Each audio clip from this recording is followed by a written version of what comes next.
because it's Wednesday night and you know what that means. We had another episode of AEW Dynamite. Wait, not just another, but the first of the new year. The first with the new look. Jeopardy.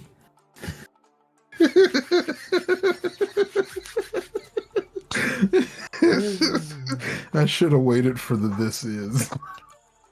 I get to it.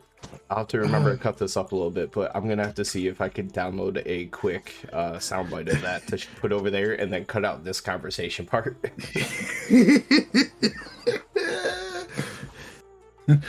The commentary table looks like it looks like the Jeopardy stage. It really did. Why are they doing this? And then they got 3 contestants, really? Come on. But do they all have their name written on the front of the table though? Oh, they got to do that next episode. But might as well. But I'm just saying, that guy over there. I'm range of motion. And we are Top Rope Tokes, here to talk about AEW Dynamite. And since we already talked about Danielson and his goat-loving mother, good God, might as well jump into that, because this was one of the first big pops of the night, was when Danielson was taking on Tony Nese. Oh, yeah, that was insane. The crowd just went nuts no matter what he did. Like, if he stood there, yes. And they tried to make it interesting right off the bat by letting Tony Nese get some quick offense and try to get a quick win, but no, not happening. Not happening at all. What? He got like a minute of offense. Yeah. 3 minutes later, the match was over. Yeah, the crowd probably wouldn't have been able to handle more than like 3 minutes, because they were screaming yes the whole match. It was just the match was just a long yes chant, pretty much. I will say, the crowd, and not even just for the hometown people, like Danielson and Darby and Swerve, the crowd was good. Like, the whole night, like, they were going off during the opener with Starks and Jericho, too. Yeah. Good crowd, yeah. Seattle. Good crowd. Good crowd.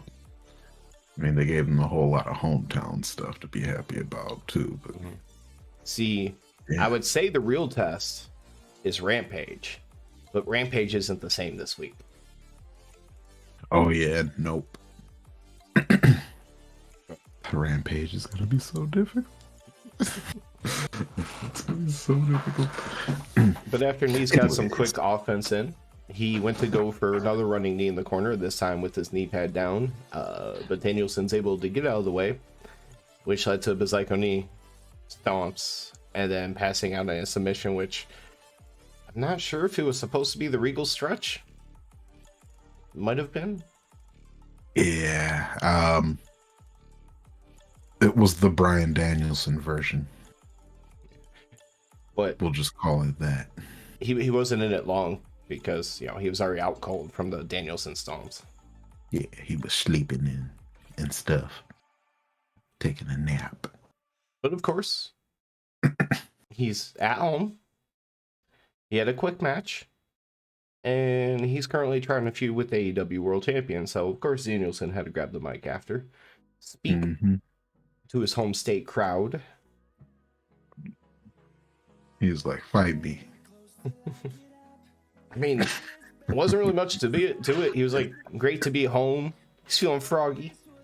He wants another fight. Calls out MJF for his contractually obligated appearance.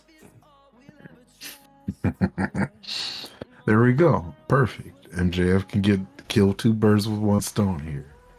So he comes out.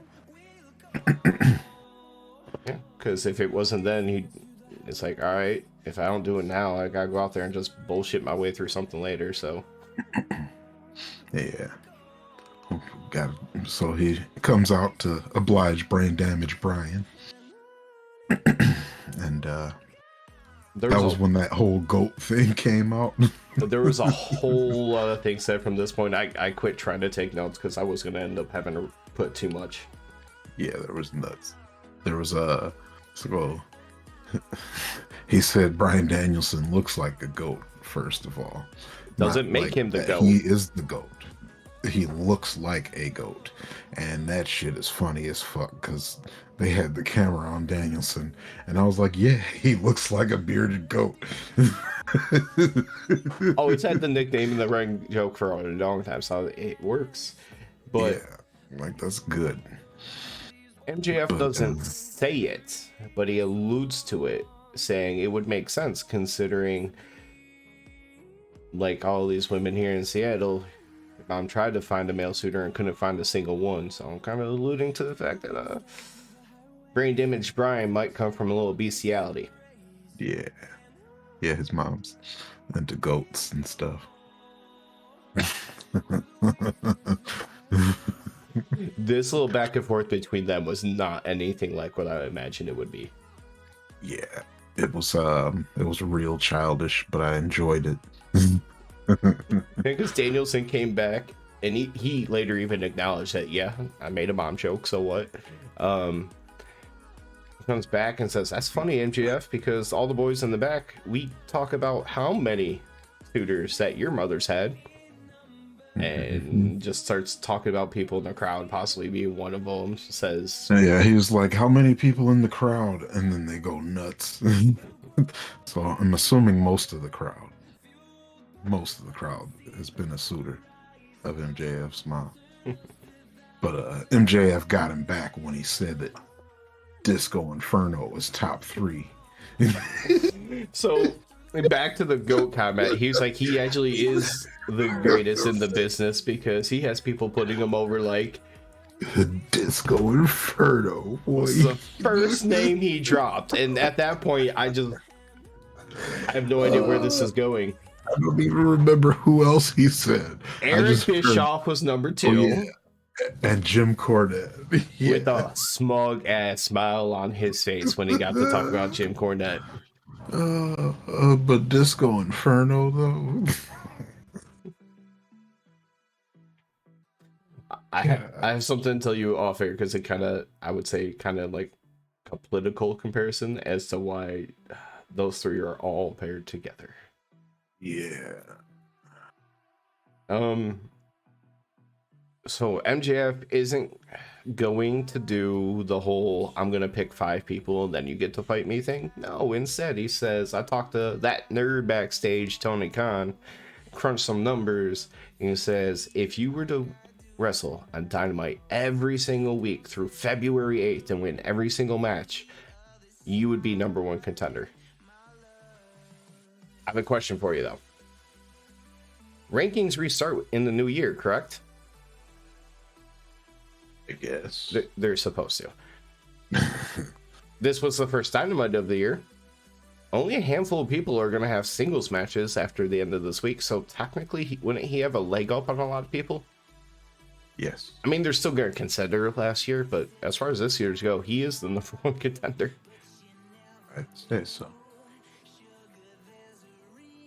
I guess you could argue a few other people. We'll get to those matches as they come. Danielson, after originally not going with it, does end up deciding after MJF throws a little fit that he'll accept the stipulation as long as he gets to pick the stipulation for Revolution. So we know February 8th is going to be some kind of big Dynamite. Has to be. Yeah, that would be definitely a big show. Maybe something along the lines of what we're getting next week, because next week has like a baby pay-per-view card. Yeah, thankfully they finally addressed a certain something for next week, but we'll get to it. Yeah, we'll get to it. So what match did Bryan Danielson want? I feel like there was only like about 2 options that it could be. Yeah. He said he wants an hour-long Iron Man match. Hell yeah. My first thought was it was going to be a submission match, something along those lines. But I was like, that's not even super favorable to him because MJF does have a submission finisher. But Iron Man was the only other thing off the top of my head that I was like, all right, this is not going to be like a no DQ. This isn't going to be a cage. It's not going to be anything like that. It's going to be something wrestling related, like a Pure Rules in Ring of Honor or something. Yeah, I wasn't sure. I was thinking along the lines of no DQ since MJF likes to cheat, or Iron Man and no DQ were my only thoughts.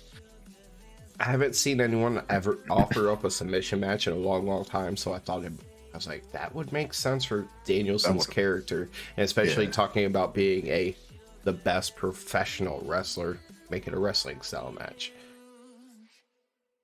That sounds terrible. Yeah, that would be smart. But an Iron Man match, though, would be dope.